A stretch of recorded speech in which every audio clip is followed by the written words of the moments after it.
অজিত,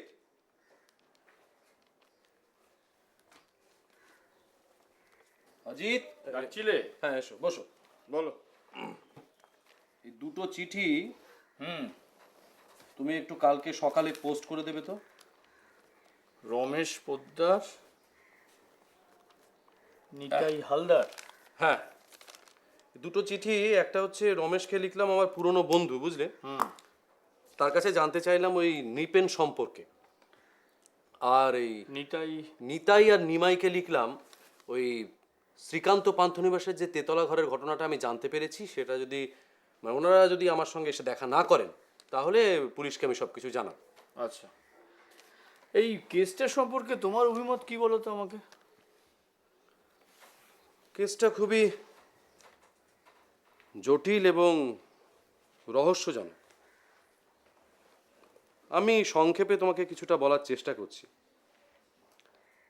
এই যে নিমাই আর নিতাই, এরা স্পষ্টতই বুঝতে পেরেছিল যে যদি কাকা দত্তক নেয় তাহলে আমরা সম্পত্তি পাবো না। তাই কাকাকে খুন করার পেছনে এদের যথেষ্ট মোটিভ ছিল। এদিকে ঘটনাটা ঘটেছিল এমন, আমি ওই শ্রীকান্ত পান্থনিবাস হোটেলে তেতলার ঘরে একটা গুলি কুড়িয়ে পাই। গুলিটা এলো কোত্থেকে ভেবে দেখো। অনাদিবাবু যেখানে দাঁড়িয়েছিলেন বাজি পড়ানো দেখছিলেন, তার পেছনের দিকে একটা দরজা ছিল। যদি দরজার দিক থেকে কেউ গুলি করে থাকে তাহলে গুলিটা শরীর ফুঁড়ে সোজা সেই তিনতলার কাঁচ ভেঙে দেয়ালে গিয়ে আটকে যাবে। কিন্তু প্রশ্ন হচ্ছে, গুলিটা করেছিল কে? এরপরে আসছেন কেষ্টবাবু। আপাত দৃষ্টিতে কেষ্টবাবুর কোনো মোটিভ না দেখতে পাওয়া গেলেও লোকটা অসম্ভব ধূর্ত এবং পাজি। অতএব সন্দেহের তালিকা থেকে তাকে বাদ দেওয়া যায় না। এরপরে আসছেন ননিবালা দেবী। হ্যাঁ, কিন্তু ব্যোমকেশ, ননিবালা তো সেদিনকে জয়মা কালী দেখতে গিয়েছিলেন। হ্যাঁ, গিয়েছিলেন, কিন্তু তিনি যে পুরো সিনেমাটাই দেখেছিলেন তার তো কোনো সাক্ষী নেই। এমনও তো হতে পারে যে তিনি সিনেমাটা দেখতে দেখতে উঠে এসেছিলেন, তারপরে ধীরে সুস্থে কাজকর্ম সেরে আবার গিয়ে সিনেমা দেখতে বসে গেছেন। এরপরে হচ্ছে প্রভাত। যদিও প্রভাত জানতো যে সে অনাদিবাবুর দত্তক পুত্র নয়, তবে একটা কথা ভেবে দেখো অজিত, যে মেয়েটিকে প্রভাত বিয়ে করতে চেয়েছিল অনাদিবাবু সেই সম্বন্ধটা ভেঙে দেয়। এটাও কিন্তু খুব একটা ছোট মোটিভ নয়। না না, এই সামান্য কারণে প্রভাত খুন করে ফেলবে? দেখো অজিত, প্রেমে সব কিছুই হতে পারে। কে? ভেতরে আসুন। অসময় এসে পড়লুম না তো? না না, ঠিক সময়ে এসেছেন। পুলিশ এসেছিল? হ্যাঁ, পুলিশ এসেছিল, সবাইকে হুমকি দিল, তারপর লাশ তুলে নিয়ে চলে গেল। বেশ। আচ্ছা, আপনি বলছিলেন যে অনাদিবাবুর জীবনের কি একটা গুরুতর গুপ্ত কথা আপনি জানেন, সেটা যদি একটু সংক্ষেপে বলেন। দেখুন ব্যোমকেশবাবু, অনাদি আমার ছেলেবেলাকার বন্ধু। 17-18 বছর বয়সে অনাদি ওর বাবাকে খুন করে উধাও হয়ে যায়। আত্মীয় স্বজনরা কেলেঙ্কারির ভয়ে ব্যাপারটা ধামাচাপা দিয়ে দেয়। তারপর বহুদিন বাদে আমার সঙ্গে দেখা হয়। তখন আমরা এক মারোয়াড়ির গদিতে লুট করতে গেলাম। অনাদি মারোয়াড়িকে খুন করে লুটের টাকা নিয়ে ফেরারি হয়ে গেল। আমি লুটের বকরা কিন্তু কিছুই পেলাম না। এরপর 20 বছর বাদে ফের অনাদির সন্ধান পেলাম। তখন ওর হাতে পয়সা হয়েছে, দুধে ভাতে আছে। তা আমি একদিন ওর বাড়িতে গিয়ে দেখা করলাম, এই বাড়িতেই। বললাম আমাকে এবার থেকে দুধে ভাতে রাখতে হবে, নইলে মারোয়াড়িকে কে খুন করেছে সেটা কিন্তু পুলিশ জানতে পারে। তার মানে তারপর থেকে আপনি অনাদিবাবুর সঙ্গে রয়ে গেলেন, তাই তো? হ্যাঁ, তারপর থেকেই আমি এখানে রয়ে গেছি বলতে পারেন। আচ্ছা, আমি এই খবরটাই দিতে এসেছিলাম। আমার আবার জানেন তো আপনারা, মৌতাতের সময় হয়ে যাচ্ছে আর কি। তাহলে আমি আজকে আসি। হ্যাঁ, আসুন। আচ্ছা, নমস্কার। নমস্কার।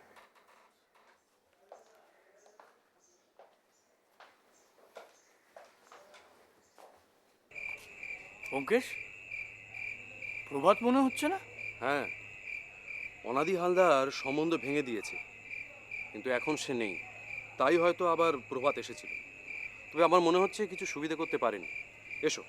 হ্যাঁ, চল।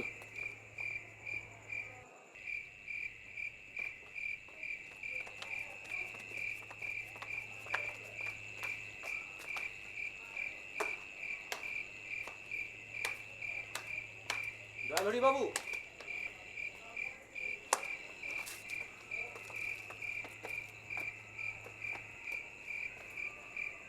কি চাই?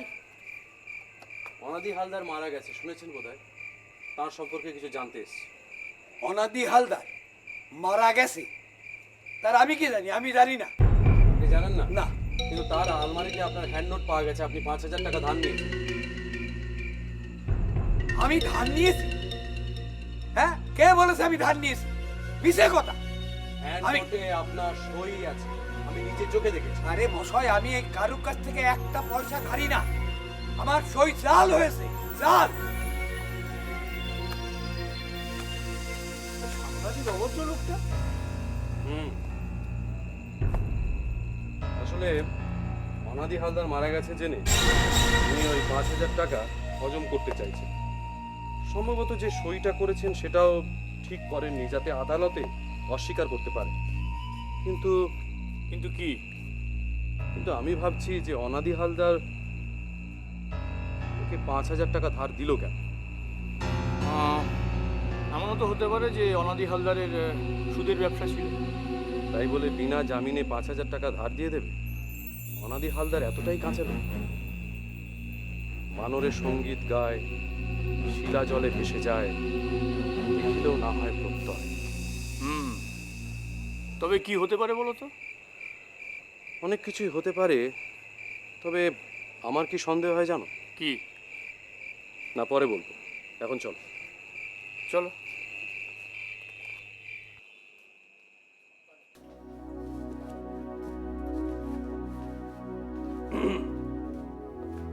আরে পঙ্কজ বাবু যে, আসুন আসুন আসুন।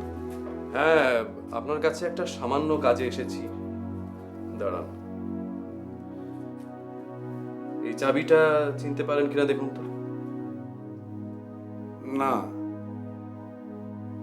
কোথাকার চাবি? এটা দিন, ওকে দিন।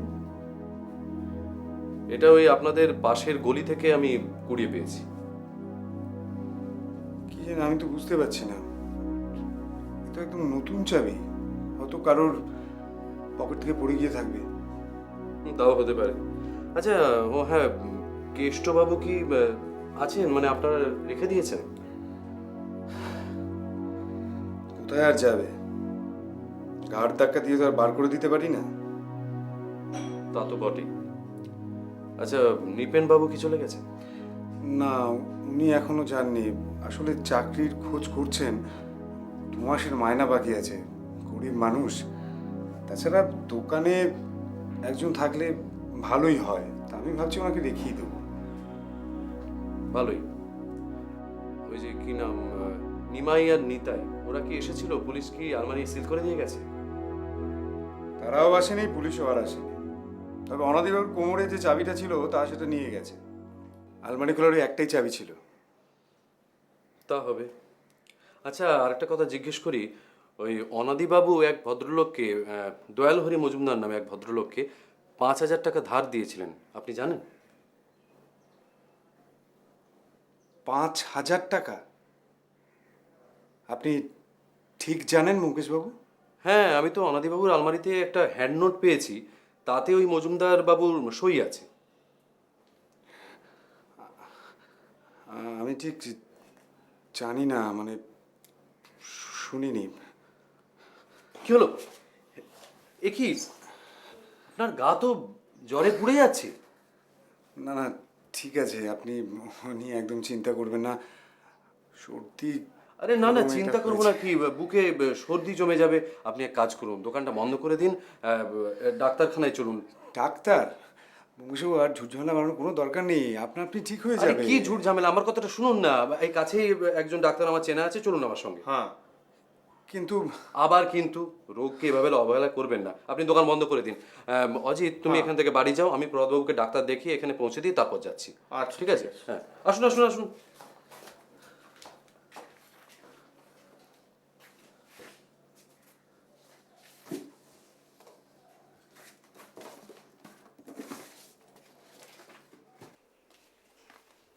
অজিত, বলো। কামিনী বাবু মানে উকিল বাবু ফোন করেছিলেন। তাই নাকি? হ্যাঁ, তা সে কি বললেন?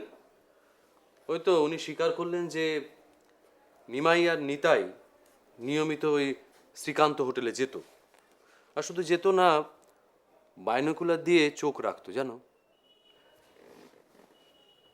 আর ওই কালী পুজোর দিন রাতের বেলা তারা অনাদি হালদারকে খুন করেনি ঠিকই, কিন্তু খুন হতে দেখেছিল। সে কি খুনিকে দেখেছে? না, আসলে ঘটনাটা ঘটেছিল অনাদি হালদার ব্যালকনিতে দাঁড়িয়ে ওই বাজি পোড়ানো দেখছিল। এমন সময় পেছন থেকে কেউ একটা ডাকে, তিনি ঘুরে যান, আর ঠিক তখনই ওই নিমাইয়ের কানের পাশ দিয়ে একটা গুলি বেরিয়ে যায়। তারপর অনাদি হালদার পড়ে যায়। খুব অন্ধকার থাকায় নিমাই বুঝতে পারেনি যে গুলিটা কে করেছিল। হ্যাঁ। আচ্ছা ব্যোমকেশ, তোমার কি মনে হয় ওরা যা বলছে সব সত্যি? সেটা এখনই নিশ্চিত করে কিছু বলা যাচ্ছে না। কে? ভেতরে আসুন। ও আরে বিকাশ, বসো বসো বসো।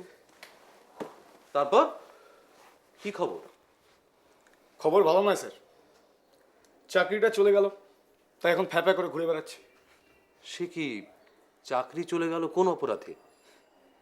অপরাধ করলে তো ফাঁসি হতো স্যার, অপরাধ করিনি বলেই তো চাকরিটা গেল। তা তুমি এখন কি করছো?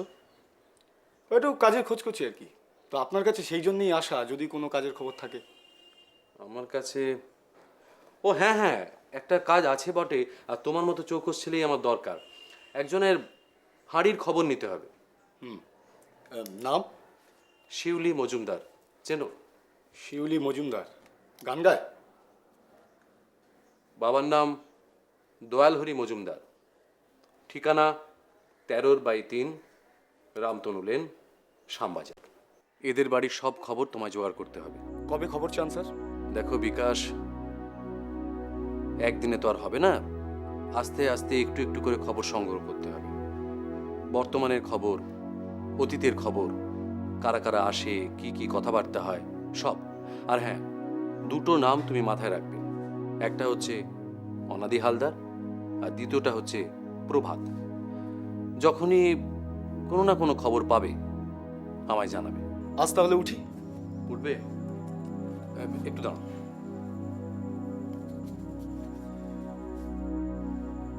এটা রাখো রাখো, কাজ হয়ে গেলে আরো পাবে।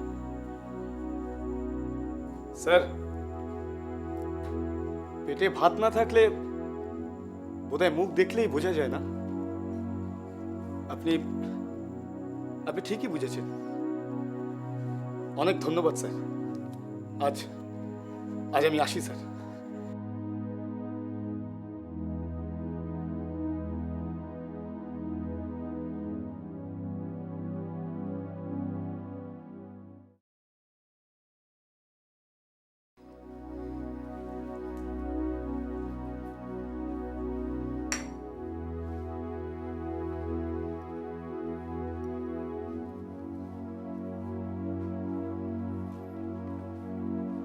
ব্যোমকেশ বাবু, হ্যাঁ বাটু, চাঁদার টাকাটা নিতে এলাম। হ্যাঁ হ্যাঁ, আমি টাকাটা বের করেই রেখেছি, দাঁড়াও। আচ্ছা, তোমার কাছে 100 টাকার খুচরো হবে? হ্যাঁ হবে। আচ্ছা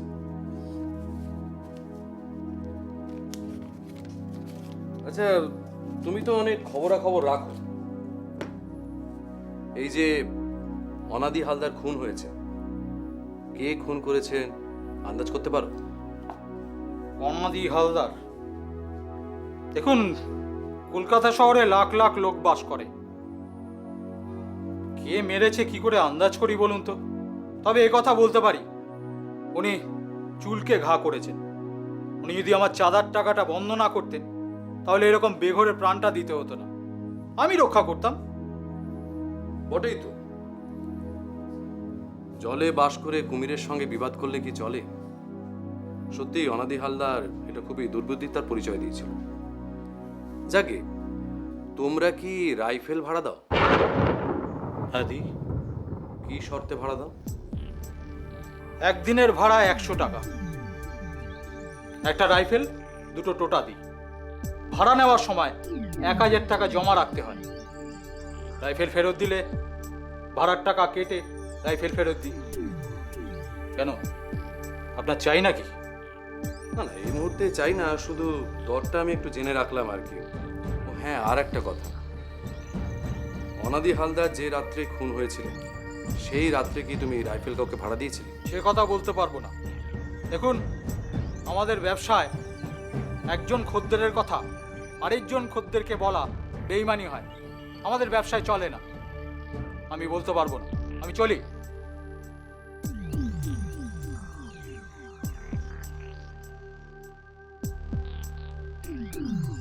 কিছু বুঝলে?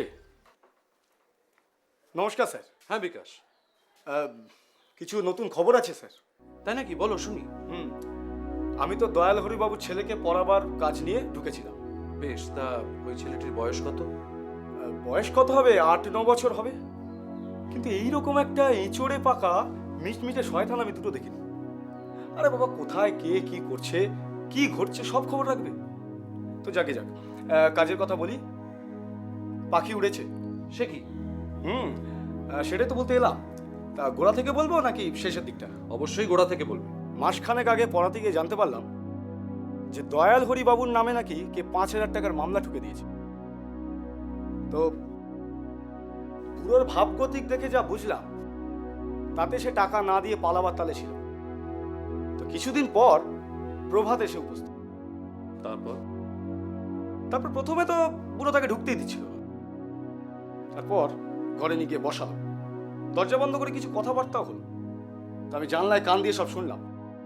প্রভাত বলছে, কি বলছে? বলছে যে দেখুন, আমি আপনাকে 5000 টাকা দেব। সে দোকান বন্ধক রেখেই হোক, যেভাবেই হোক, আমি 5000 টাকা আপনাকে দিচ্ছি। আপনি হ্যান্ড নোটের টাকাটা ফেরত দিয়ে দিন। অনাদিবাবুর সম্পত্তির মালিক এখন নিমাই নিতাই। টাকা ফেরত না পেলে ওরা কিন্তু আপনাকে ছাড়বে না। তারপর পুরো প্রভাতের সঙ্গে নিজের মেয়ের বিয়ে দিতে রাজি হল। এদিকে শিউলির সঙ্গে জগদানন্দ তবলছির ভেতরে ভেতরে কি একটি জানি ছিল।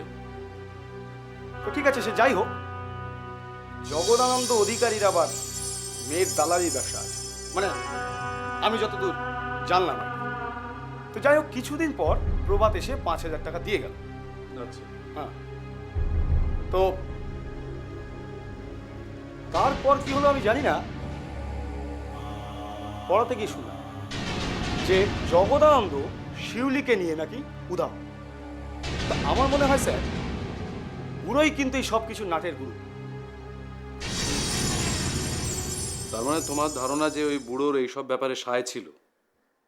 আমার তো তাই মনে হচ্ছে। কারণ অনেকদিন পরে প্রভাত ফিরে এলো, এসে তো প্রচণ্ড চেঁচামেচি করলো। তো বুড়ো হাত উল্টে বলল যে টাকা নাকি জগদানন্দ আর শিউলি নিয়ে পালিয়ে গেছে। তো কিছুক্ষণ পর প্রভাত আর কি করে, চেঁচামেচি করে চলে গেল। তো তারপর তো কালকে সকালে পড়াতে গিয়ে দেখি বাড়ির দরজা জানলা সব খোলা, মানুষজন কেউ নেই।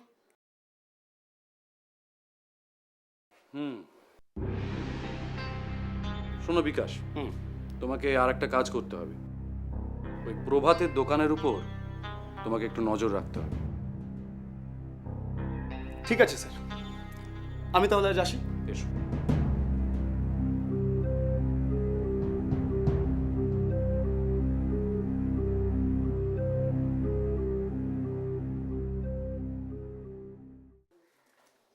আরে এসো প্রভাত, এসো। তোমার শরীরের অবস্থা কেমন? ওই আছে একরকম। আচ্ছা, আপনারা কেষ্টবাবুর ঘটনাটা শুনেছেন তো? না, কেন, কি হয়েছে? সে কি, পাড়ায় কিছু শোনেননি? আরে গতকাল রাতে তো কেউ পেছন থেকে ছুরি মেরেছে। সে কি, তাই নাকি? আসলে কি হয়েছে জানেন, মানে আমরা গতকাল একটা নেমন্তন্ন রক্ষা করতে গিয়েছিলাম আর কি, আজকে সকালে ফিরেছি, তাই কিছুই জানি না। তা আপনাকে পুলিশ জেরা করেনি? না, আপনাকে একটা কথা বলতে ভুলে গেছি ব্যোমকেশবাবু। কেষ্টবাবু কদিন হয়েছে আমাদের ওখান থেকে চলে গিয়েছে। আসলে হয়েছেটা কি, প্রায়ই মানে দিনরাতই বলতে পারেন মার সঙ্গে একটা খিটিমিটি ঝগড়া হতো, তা উনি একদিন চলে গেলেন।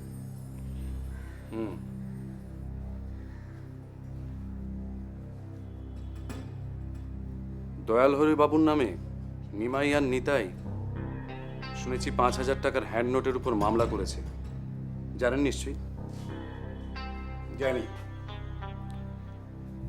আসলে কি জানেন তো ব্যোমকেশবাবু, মানুষের এই অমনসত্বগুলো দেখতে দেখতে মনটা আমার কেমন বিষিয়ে গেছে। ছাড়ুন এই সমস্ত কথা। যে কথা জানাতে আপনার কাছে এসেছি আমি আর এখানে থাকছি না। সে কি, কোথায় যাবে? সেটা এখন অবধি কিছু ঠিক করিনি, তবে এখানেই যাই না কেন দুবেলা দুমুঠো জোগাড় হয়ে যাবে। তো কলকাতায় আর নয়। আপনার বইয়ের দোকানের কি হবে? বিক্রি করে দেবো। অজিতবাবু, হ্যাঁ বলুন। আচ্ছা, আপনার কাছে এমন কোনো লোক কি আছে যিনি আমার বইয়ের দোকানটা কিনতে পারেন? হ্যাঁ হ্যাঁ, সে হয়তো আছে, কিন্তু আমাকে ভাববার একটু সময় দিতে হবে। আচ্ছা অজিত, আমরাই তো দোকানটা কিনে নিতে পারি। আমরা? হ্যাঁ দেখো, তুমি লেখক, ভালোভাবে চালাতেও পারবে, আর আপনার দোকানটা পেলে তো আমাদের খুবই ভালো হয়।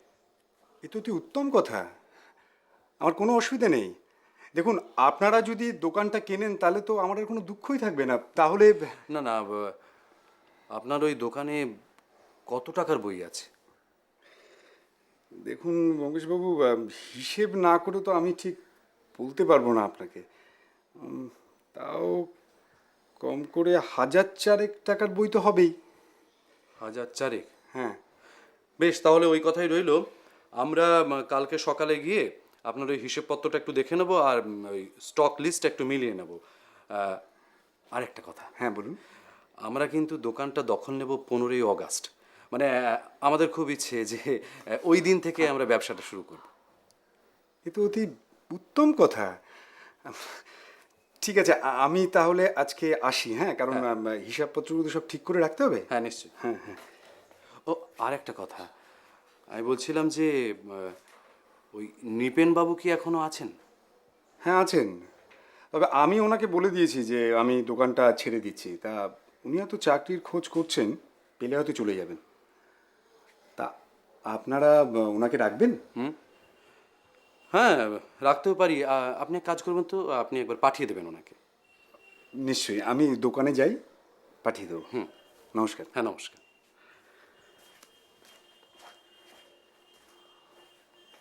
হঠাৎ নৃপেনবাবুকে পাঠাতে বললে কেন?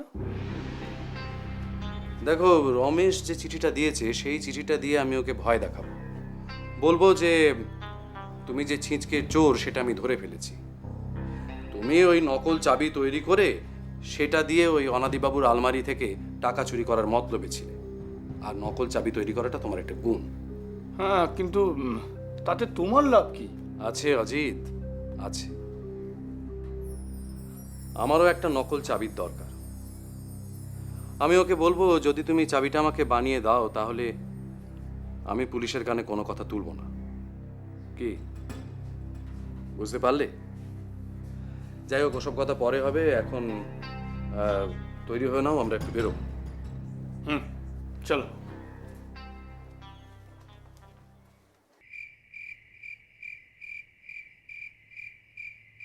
আরে বিকাশ জি, কি খবর? সেরকম কোনো খবর নেই। প্রভাতবাবু 9:30টার সময় দোকান বন্ধ করে চলে গেছেন। ও, তা যাওয়ার সময় ওনার হাতে কিছু ছিল? না। আর উনি চলে যাওয়ার পর অন্য কেউ এসেছিল? না। ঠিক আছে, তুমি আমাদের সঙ্গে এসো। এসো।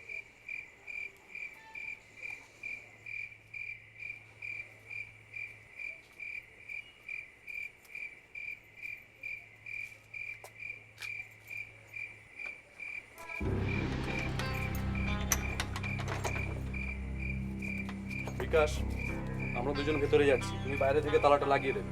ঠিক আছে। ঠিক আছে? আর কতক্ষণ এখানে অপেক্ষা করতে হবে কিছুই বলা যাচ্ছে না। আচ্ছা। আর শোনো, তুমি যেরকম আছো সেরকমই থাকবে। যদি বাইরে থেকে কেউ তালা খুলে ঢোকার চেষ্টা করে, তোমার বাধা দেওয়ার দরকার নেই। ঠিক আছে। এসো আছে। কিন্তু এটা তো অন্ধকার।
এরকম আরো অনেক সিনেমা দেখতে হলে ডাউনলোড করুন ক্লিক অ্যাপ।